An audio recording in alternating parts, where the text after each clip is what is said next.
Terima kasih kepada yang terhormat Gus Sani, ya. Jadi ini adalah merupakan suatu kegiatan yang sangat luar biasa. Saya salut betul, ya, bahwa ide-ide seperti ini muncul di bulan Ramadan, bulan penuh berkah, sehingga aktivitas yang khusus yang saat ini yang baru dilaksanakan pada tahun ini kita harapkan betul-betul bisa memberikan suatu manfaat yang banyak. Teman-teman bisa menyerap apa yang kira-kira positif bisa dilaksanakan. Saya rasa mungkin itu adalah sesuatu yang saya menilai kemarin-kemarin atas jerih payahnya. Mudah-mudahan beliau ini betul-betul dengan timnya benar-benar dilipat gandakan, ya, pahalanya oleh Allah Subhanahu wa Ta'ala. Sebetulnya teman-teman sekalian, khususnya ya adik-adik mahasiswa khususnya, bahwa saya sebetulnya tidak mulus seperti itu sih karir saya itu, tapi berawal dari kita melihat dari pendidikan. Saya lulus dari SD itu tahun 77 ya. Terus tua banget kita ini. Tapi tahun 77 pada saat itu saya berangan-angan pengen sekali menjadi seorang arsitek, pengen sekali.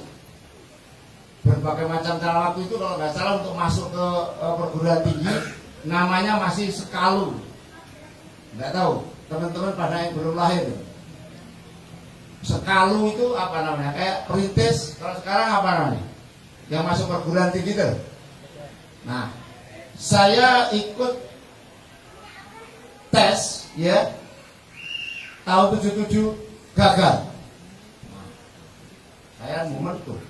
Setelah itu, wah ini gagal pertama. Tapi saya mikir, wah ini gagal pertama, malu sekali.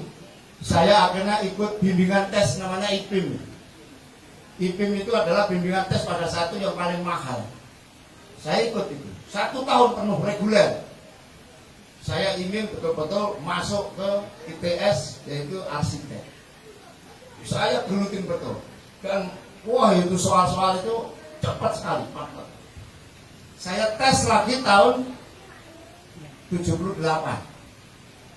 Kalau nggak salah waktu itu perpanjangan apa ya, 1 semester ya, yang Januari menjadi Juni. 1,5 tahun kita habis, masuk ITS gagal lagi. Bayangkan. Jadi saya itu termasuk orang bodoh saja. Ya. Nah, waduh, 1,5 tahun saya akhirnya 2,5 tahun gagal. Tapi saya berpikir begini, waduh, aku nek bodoh-bodoh nonton juga tidak. Di SD, di SMP itu tidak jarang saya juara kelas terus, ya. Tapi kok gagal? Ini pasti ada yang tidak beres pada diri saya. Akhirnya saya masuk di Universitas Surabaya, Fakultas Ekonomi. Nah, 1 tahun saya di sana, lulus saya semester ketiga, ya. Tapi saya masih pemerokok nih hati ini. Tahu pemerokok? Halo. Jadi kalau sudah berangan-angan, pokoknya kalau saya nggak di arsitek kayaknya tidak. Saya tes lagi di arsitek. Dan yang kedua, nah ini pilihan kedua adalah pilihan di Fakultas Ekonomi Brawijaya. Jadi di ekonomi itu adalah pilihan kedua. Apalah yang terjadi? Nah, ya, apa yang terjadi? Tahun 2 yang ketiga arsitek gagal lagi. Nah ini, tolong ini dicamkan itu. Ternyata di arsitek pun tidak diterima. Saya sudah limbung, ya. Walaupun saya sudah mau semester 3 lulus, ya, di Fakultas Ekonomi Ubaya, tapi akhirnya saya nunggu perintis kedua antara iya dan tidak. Begitu saya lihat, masuk saya, alhamdulillah. Tapi bayangan saya, waduh, pilihan kedua tapi orang popol. Nah, tolong bayangkan, di sini kita sudah mengandung satu filsafat bahwa ternyata, ya, kerja keras itu adalah sudah betul-betul harus tertancap pada diri Anda sendiri. Jadi kalau istilahnya ujian kepada diri saya itu sudah berada pada saat saya lulus SMA. Disitulah berkah yang luar biasa. Sehingga saya mengatakan bahwa berarti ya bahwa kita ini jangan sampai sekali-kali cepat putus asa. Zona nyaman itu harus hilangkan. Zona nyaman harus hilang benar-benar jauh dari kita. Enggak masuk itu adalah sesuatu ujian dari Gusti Allah. Itu yang paling penting. Nyatanya saya efek daripada saya itu gagal. Maka apa yang terjadi? Saya harus nomor 1 sini di Fakultas Ekonomi.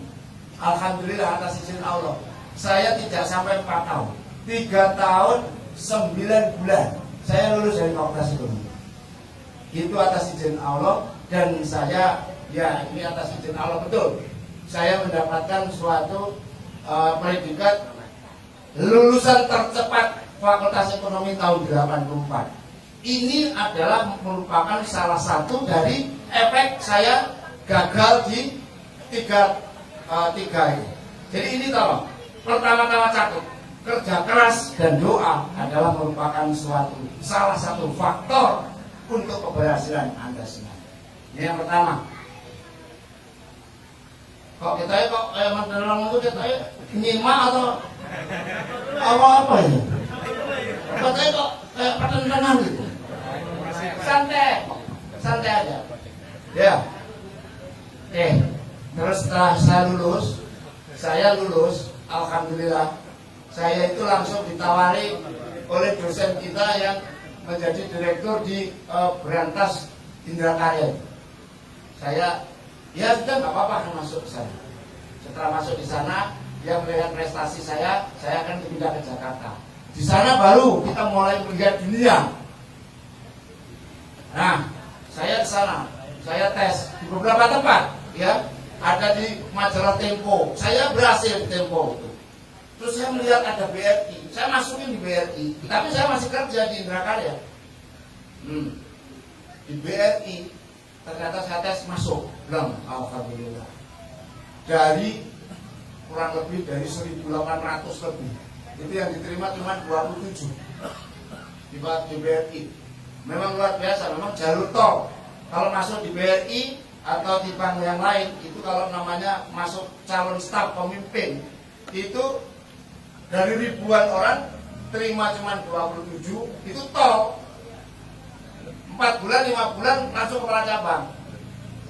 Nah alhamdulillah atas izin Allah saya masuk di jajaran itu, dan saya masuk di sana setelah saya pendidikan 1,5 tahun, saya langsung dimasukkan di jajaran account officer yang diomongkan beliau tadi, semi kayak analis kredit gitulah.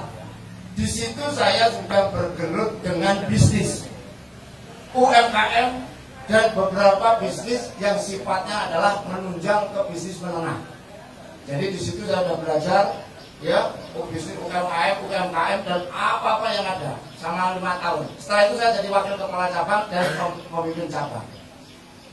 Setelah menjadi kepala cabang, saya 6 kali jadi kepala cabang itu di mana-mana, di Medan, di Indramayu, ya, di Sidoarjo, di Gresik. Terus setelah itu di Jakarta, di cabang yang paling terbesar seluruh Indonesia di BRI. Saya umurku masih 36, 37. Itu luar biasa. Jadi di situ saya melihat, ya teman-teman sekalian, Anda bisa bayangkan di cabang itu kita punya unit kerja. Halo, unit kerja itu jumlahnya kalau nggak salah satu cabang itu bisa sampai 39 unit. Ya kecil-kecil itu. Dan kita sebagai kepala cabang, mana mungkin kita bisa ngurusin di mana-mana di unit itu, kalau kita tidak punya suatu seni di dalam memimpin. Nah di situ kita betul-betul diuji betul. Apa kira-kira kiat agar supaya kita betul-betul bisa melakukan seperti itu. Nah ini adalah sesuatu yang harus betul-betul ya saya selalu ingat kepada hal yang seperti ini. Kalau sampai Anda itu males ataupun kita ini ingin berbuat sesuatu yang maksiat, maka saya selalu ingat ini, teman-teman sekalian, bapak-bapak sekalian, sebetulnya ada pertanyaan, apakah ada dingin? Apakah ada suatu gelap? Nah, ini ada beberapa kemarin ulama yang kan. Dingin itu kira-kira ada apa enggak? Kalau panas itu ada. Panas itu diciptakan oleh Allah. Ya. Nah, dingin tidak ada karena dingin itu ada disebabkan tidak ada panas. Demikian juga adalah gelap. Gelap itu juga tidak ada. Gelap itu ada disebabkan tidak ada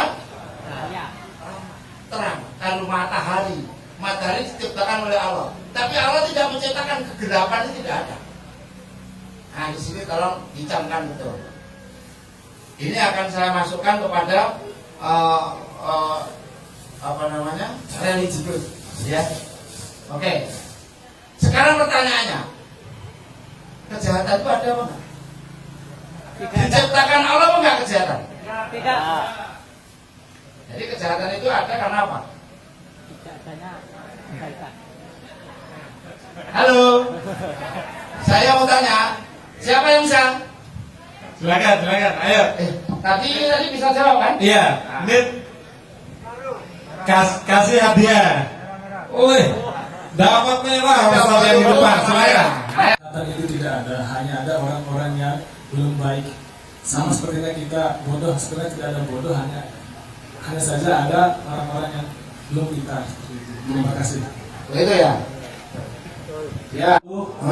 Kejahatan tidak diciptakan oleh Allah, tapi kejahatan itu akibat ulah manusia yang mengikuti bisikan syaitan.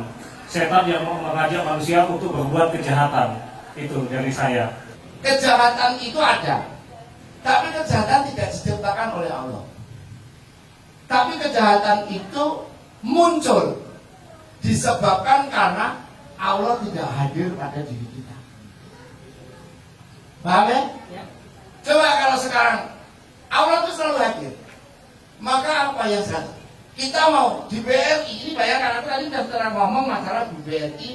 Saya jadi kepala cabang saja, saya membawai hampir 30-39 unit kerja.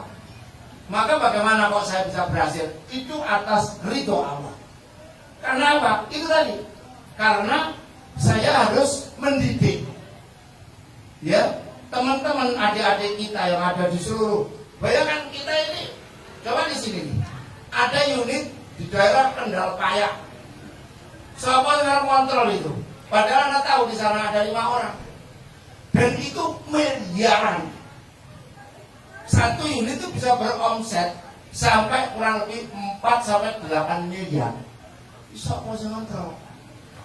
Dan Anda tahu berapa untungnya rata-rata unit itu? Itu sekarang itu pada saat saya pensiun dari BRI, itu rata-rata satu unit itu 1 tahun bisa untung 3-4 miliar. Padahal saya di Kanwil Malang ini membawai 640 unit. Anda bisa hitung? Anda bisa hitung? Pada saat jadi di Kanwil, keuntungan Kanwil BRI Malang itu 13,4 triliun. Bayangkan.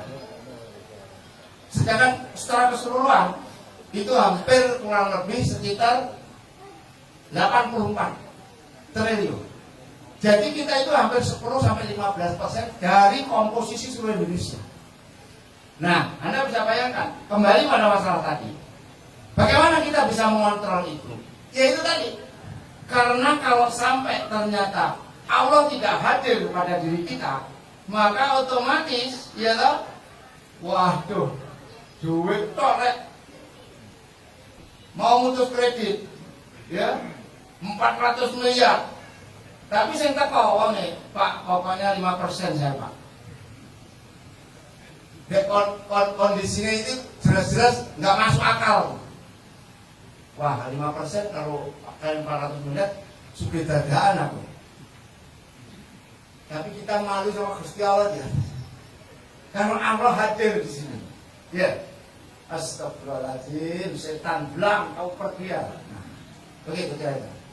Itu yang terjadi. Nah itu yang kita arahkan kepada anak-anak kita, teman-teman kita, adik-adik kita yang di jauh itu.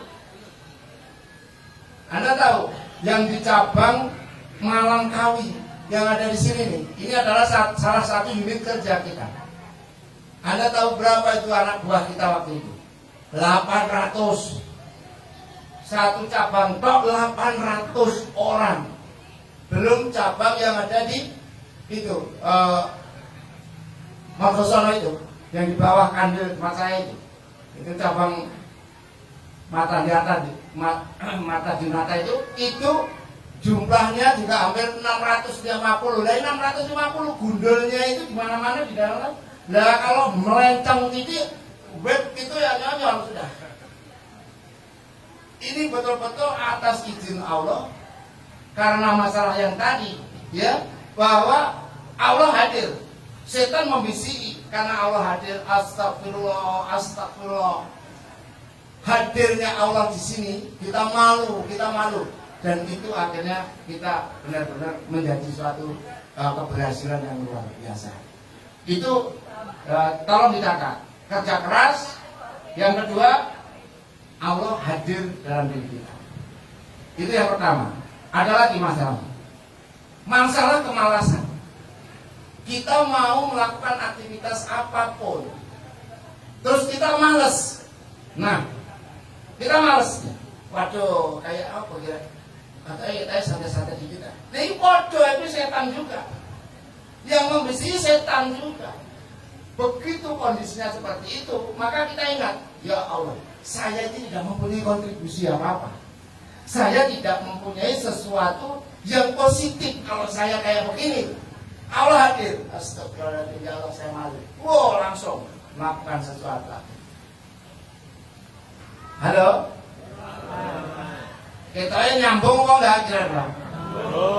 Kok pertentangan kita? Ini kuliah S3 ini, kok apa? Apa rada abot? Enggak abot kan? Yang pertama apa tadi? Kerja keras, doa, ya. Kerja keras, doa, jelas itu, jelas pokoknya dibawa oleh teman-teman. Harus, wong bodoh orang no. Nyatanya saya kan bodoh pertama. Nomor 2 apa? Pokoknya aku bisa. Nomor 3, pokoknya aku bisa. Padahal sebetulnya itu Allah itu menguji kita. Ya apa bocah ini? Bocah ini katanya apa? Katanya harus dimuliakan, tapi nek bocah yang beliut ya jangan sampai dimuliakan. Begitu kira-kira. Ternyata bisa. 3 kali. Aku untuk malu kayak kanca-kanca. Bodoh banget kita nggak masuk di perintis. Begitu kira-kira. Ya. Oke, kita lanjut ya.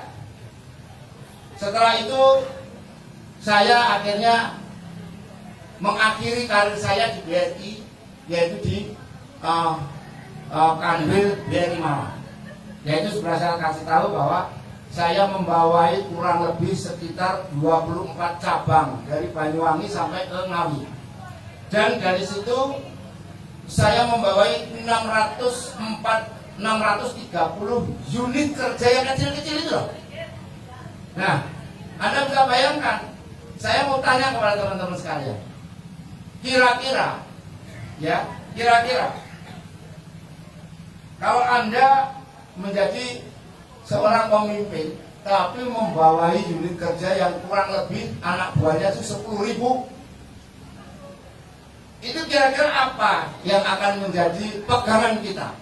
Di samping yang tadi loh, ya, di samping yang pertama adalah kerja keras, doa, dan Allah selalu hadir dalam diri kita. Kira-kira apa? Jadi kita harus berorientasi bahwa ini, saya dalam melakukan sesuatu ini seperti apa yang dikatakan oleh Gus tadi ya. Kalau Anda sebagai umarok, maka tanganmu itu harus bisa memberikan suatu manfaat kepada banyak orang. Begitu kan Pak Gus? Halo? Jadi itu yang menjadi dasar. Jadi kalau kita mau berpikir, saya merubah pola. Kalau saya mau melakukan bisnis itu hitung-hitungan. Oh ini nanti aku kalau masuk oleh piro. Setelah oleh piro, aku nanti wah bayarnya sampai dia waduh rana apa nih. Nek masuk ke sana wah aku nanti itu apa? Bergetes. Ya, saya sekolah di S2. Kalau masalah-masalah benefit dan cost itu kan sudah gampang sebetulnya. Ya, karena kita belajar. Tapi kalau saya dibalik, saya ini kalau melakukan aktivitas sesuatu yang kaitannya dengan akan memberikan sesuatu dalam bekerja, itu yang dipikir adalah gini, apakah ini nanti bermanfaat atau tidak? Kalau ini saya lakukan, ini nanti bisa bermanfaat pada membantu orang banyak apa tidak? Kalau ini membantu orang banyak, nggak usah terlalu banyak, terlalu dipikir-pikir, putus, cepat, gitu. Zaman kita itu waduh kok kayak niku piro, buka lah piro, wah ini ramenya tambah berapa? Udah. Itu lillahi ta'ala saja. Salah satu contoh. Saya itu menggeluti bisnis di bidang apa? Salah satunya adalah menjual sesuatu ya di bandara. Halo? Podong atau ya? Coba kita mau masuk di bandara. Mau dodolan nih ceritanya. Ini Mas Doni datang gak ini? Ini Mas Doni nih. Ini kan mitra saya kan dia. Waktu beliau masih Malang Strudel itu masih belum kayak sekarang. Itu kira-kira 4 tahun yang lalu lah. Masih artinya masih increase, masih di sini, masih di apa? Mau naik gitu. Wah, itu. Jadi sama pada saat dia mau naik. Waktu itu saya sudah membuka suatu bisnis refleksi di Bandara Abdurrahman Saleh di sini. Ya. Pertanyaannya begini ya. Kalau sampai kita mau membuat sesuatu, membuka outlet, misalkan di bandara, itu pertanyaannya adalah, wah aku oleh piro? Ojo ke situ di sini. Nek aku bukan di kono, nanti kira-kira ya. Apa yang saya buka ini nanti bermanfaat nggak pada orang? Nah, pada saat saya membuka misalkan dodolan Malang Strudelnya Mas Doni di sana, kira-kira nanti orang akan kebantu apa enggak? Bismillah, kebantu. Nah, terus kira-kira bagaimana kalau kebantu? Jadi dia kan otomatis tidak akan melakukan apa-apa. Berarti saya pikir begini, orang yang sudah datang ke Malang nggak sempat tuku nenggoni tempat yang lain-lain, waktunya sudah habis, begitu waduh pesenannya ibuku, pesenannya temanku, lali Malang Strudel. Katanya kalau tidak ke Malang, tidak beli Malang Strudel, tidak ke Malang. Mati saya, waduh. Begitu dia datang di mana? Di bandara, nyuk langsung Israel itu masuk. Loh, Allah Malang Strudel di sini. Alhamdulillah. Kira-kira ya? Gimana? Itu kira-kira membantu orang enggak? Ya. Itu kira-kira menyenangkan orang enggak? Ya. Habluminalah dan habluminanas. Kita itu harus betul-betul cinta pada Allah. Kita itu harus melakukan suatu ibadah pada Allah. Tapi ingat, kita harus memberikan manfaat kepada orang banyak. Kita harus baik kepada semua. Halo? Orangnya enggak? Harus baik pada semua orang. Nah, jadi contoh seperti itu. Jadi makanya kalau sampai ternyata dia itu kebantu, alhamdulillah Malang Strudel ada di bandara. Waduh, alhamdulillah. Kira-kira nanti nek regane suwidan mbak dadekno 75 kira-kira dibayar apa enggak? Ya. Ngono lho. Kira-kira ngono lho. Jadi rezeki ikut sama kebaikan.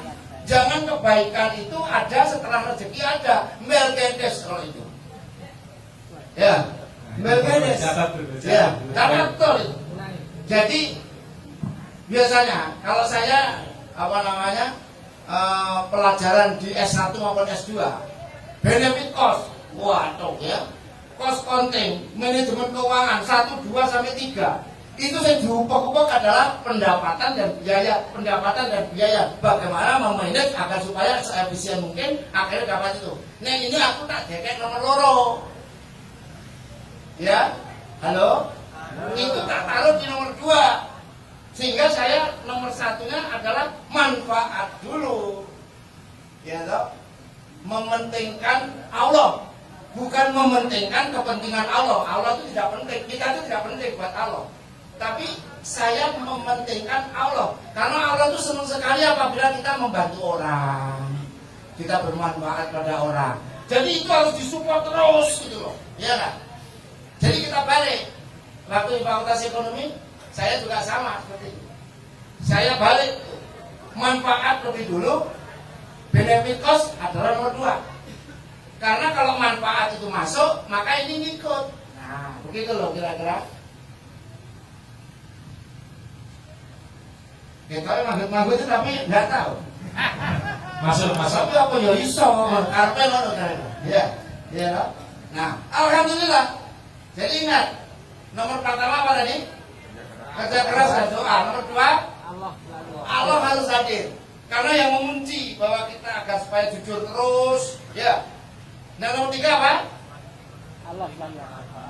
Mengedepankan manfaat daripada hitung-hitungannya, ya. Hitung-hitungan nomor loro.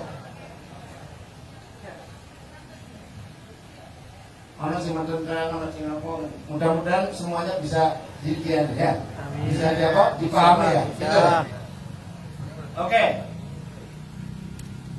Pertanyaan saya itu sebenarnya ada 2. Yang pertama itu apa yang Anda lakukan di kampus? Kan katanya di waktu itu lulusnya tercepat di kampus itu. Nah, sedangkan proses-proses apa yang jenengan alami di saat belajar di kampus? Kan kebanyakan di daerah sini kan yang ini kan ke mahasiswa semua.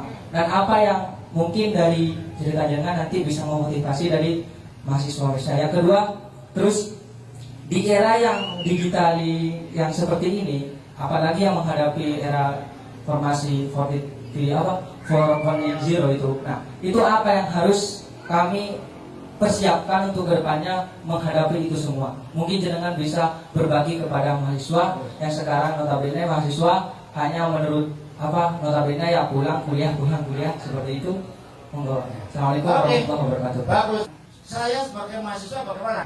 Pertanyaan saya itu sebenarnya ada 2. Yang pertama itu apa yang Anda lakukan di kampus? Kan katanya di waktu itu lulusnya tercepat di kampus itu. Nah, sedangkan proses-proses apa yang jenengan alami di saat belajar di kampus? Kan kebanyakan di daerah sini kan yang ini kan ke mahasiswa semua. Dan apa yang mungkin dari cerita jenengan nanti bisa memotivasi dari mahasiswa saya. Kedua, terus di era yang digital yang seperti ini, apalagi yang menghadapi era formasi 4.0 itu. Nah, itu apa yang harus kami persiapkan untuk kedepannya menghadapi itu semua? Mungkin jenengan bisa berbagi kepada mahasiswa yang sekarang notabene mahasiswa hanya menurut notabene ya pulang kuliah seperti itu. Monggo. Assalamualaikum warahmatullahi wabarakatuh. Bagus. Saya masuk IPIN. Wah, itu terus. Gagal lagi. Waduh, ya apa mana gitu. Wah, apa pasti ada yang kurang. Jadi kerja terus tanya sana tanya sini. Begitu kira-kira. Itu dan tambah doa. Kalau saya dulu OTDS, usaha tekun dan doa. Ya, OTDS. Itu yang pertama, harus kau lakukan. Pokoknya Anda harus keluar zona nyaman. Nah, zona nyaman itu keluar. Halo? Zona nyaman keluar apabila faktor nomor 2 muncul. Apa faktor nomor 2? Hadirnya Allah kepada kita. Ya, Begitu kita Allah akan melakukan disera santai-santai ini uas ngapain itu nyontoh aja dan segala macam. Apa kongkang segala macam. Itu zona nyaman yang kedua. Zona nyaman. Faktor yang kedua muncul. Astagfirullahaladzim. Sore aku masuk kayak ini aku malu sama Gusti Allah. Ya apa pun terjadi apa kayak ini. Nah itu artinya bahwa Gagas pada saat tadi jadi ketua alumni. Saya sering masuk ke Fakultas Ekonomi khusus untuk apa? Saya itu mendata orang ekonomi yang lulus mulai tahun dal, ya, sampai sekarang. Sopo sih berhasil, direktur A, direktur B, sekarang, itu tak gue tak jadikan satu grup. Setiap bulan 2 kali, kadang-kadang 3 kali, ya, 2 kali, sekali, kadang-kadang 2 kali. Tak tahu warek, tak suruh ngajar nih Fakultas Ekonomi. Ada yang dari ekonomi ya? Halo, ini pada banyak yang mau datang tadi, tapi was. Ini ekonomi ya? Ya ini kenal nggak sama aku? Oh nggak kenal, nggak tahu masuk deh.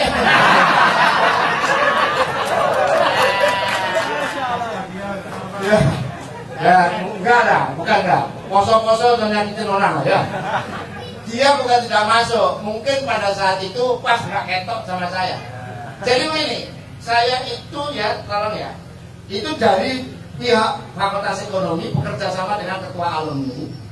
Saya itu akhirnya menarik, misalkan direktur blok, direktur kapil, ya, saya bawa ke situ, sukses story kamu kepada teman-teman 400 anak pada saat kuliah. Gitu. Nah, ngomong tentang success story. Jadi supaya dia termotivasi tuh anak-anak ekonomi itu bahwa ini loh kakak-kakak kelas saya itu ternyata sukses-sukses loh. Tapi aku mewaris setengah mati tuh. Sok sibuk, sok aduh. Harus kuliah dulu saya pakok. Masuk, alhamdulillah. Itu yang ada. Nah, sekarang dari atas seperti itu. Ya, usaha untuk memotivasi anak mahasiswa supaya berkreatif itu dipicu oleh hal-hal seperti itu. Yang kedua, dari diri Anda, saya bilang begini, saya tertarik dengan pertanyaanmu. Sebetulnya di lingkungan kita, ya di lingkungan kita, ini banyak sekali yang harus Anda belajar. Salah satunya aja sebetulnya, seperti ini. Saya ini kan bisnisnya saya adalah core bisnis saya itu kos-kosan, ya. Kos-kosan, di mana kos-kosan itu, iya kalau kos-kosan itu kamarnya itu cuma sekitar 10 atau 15, mungkin sambil ongkang-ongkang masih bisa, ya. Tapi kos-kosan kalau jumlah kamarnya 70, 100, mumet kan. Apalagi kos putri atau kos putra. Kalau kos putri, waduh, datang setengah 1 malam, kamu ngamuk, ya apa mana? Kotor, waduh. Nah, ini saya katakan.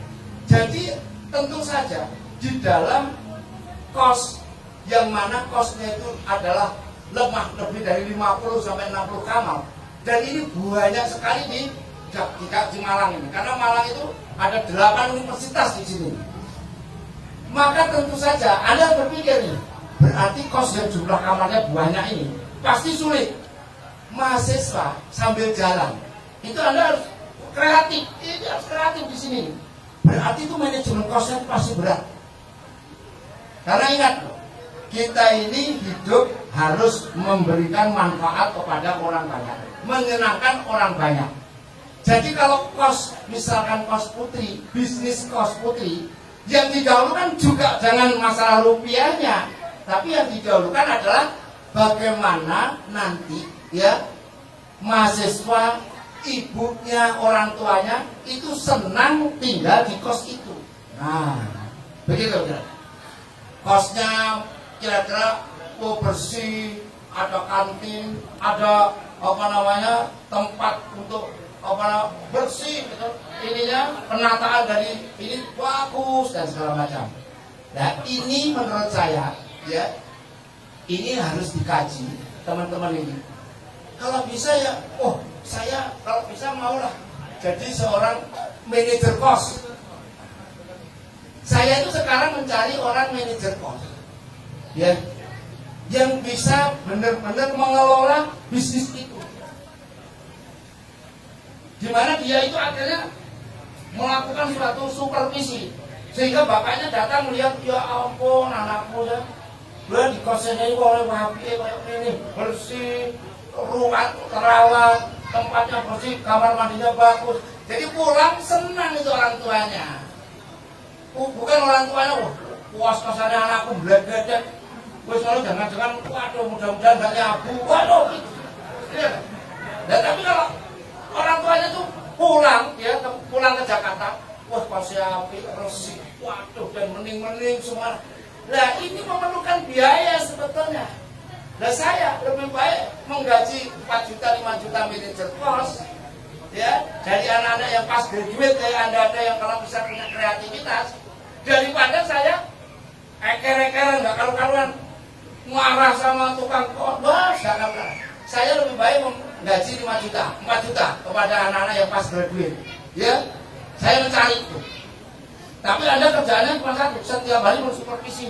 Wah, gimana? Apa tuh air panas cocok, oh cocok, udah bagus, udah mening-mening bapak, oh udah bersih.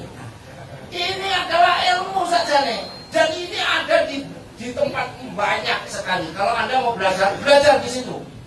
Setelah itu lapor saya, Pak, saya sudah kira-kira bisa jadi manajer kos Pak, tes nanti, gitu kira-kira. Halo? Oke. Pertanyaan yang bagus adalah pertanyaan yang bisa mendengarkannya orang banyak menjadi bermanfaat. Kira-kira ini pertanyaannya mendengarkan nggak? Bagus, Bagus kan? Nah, oke, kasih. Sini kamu. Jangan lempar itu. Kasih. Yang keempat adalah kita ini harus pandai bersyukur. Tolong ya. Kalau saya tidak pandai bersyukur, pasti sudah gagal. Anda tahu nggak? Saya tidak semulus yang apa yang saya buka itu. Ya. Pada saat saya itu menjadi kepala divisi, ya eselon 1 di BRI, ya loh. Belum, enggak, eselon 2. Ya. Saya di eselon 2 dan saya menjabat sebagai kepala wilayah di Jakarta. Itu berarti otomatis eselon 2 mau eselon 1. Saya oleh direksi saya dijadikan inspektur di Banjarmasin. Itu kalau orang bilang itu kalau menjadi jabatan Kapolda itu dari apa? Dari Wakapolda menjadi Irjen, ya gitu. Itu kalau di BRI itu termasuk rodo-rodo gagal. Paham ya? Nah di sini saya di situ mendapatkan sesuatu begitu. Aku tidak hanya putus asa, nggak ada putus asa dalam diri saya. Ya, oh bersyukur ini mudah-mudahan Allah memberikan suatu manfaat kepada saya. Mungkin saya di sana akan mendapatkan manfaat. Ya, nah diuji saya di situ. Saya bersyukur, ya Allah, saya bersyukur. Mudah-mudahan saya di sini mendapatkan sesuatu nikmat. Nggak sampai 11 bulan, saya langsung ditarik menjadi kepala divisi nomor 1 di jabatan BRI khusus menangani kredit yang bermasalah. Anda bayangkan kredit bermasalah di BRI itu berapa? Hampir 48 triliun. Nah, begitu kira-kira. Jadi jangan sampai ya kita itu pada saat kita kalau diberi sesuatu itu jangan sampai tuh waduh ini Allah kok benci sama saya. Disyukuri dulu, itu pasti ada nikmatnya nanti. Nah makanya kalau sudah begitu jangan ngelokro, ya. Nomor 1 apa tadi? Kerja keras. Nomor 2 apa? Doa. Nomor 3 Allah selalu hadir. Keempat bersyukur. Jadi masih ada 4 lagi, tapi ini kapan-kapan bisa sesi yang ketiga, ya. Bisa dilanjut nanti. Oke. Jadi untuk sementara itu dulu ya, Mas. Ya. Dibuka untuk sesi pertanyaan. Ayo silakan. Itu yang kelihatan Yang belum. Ayo ya. Oke,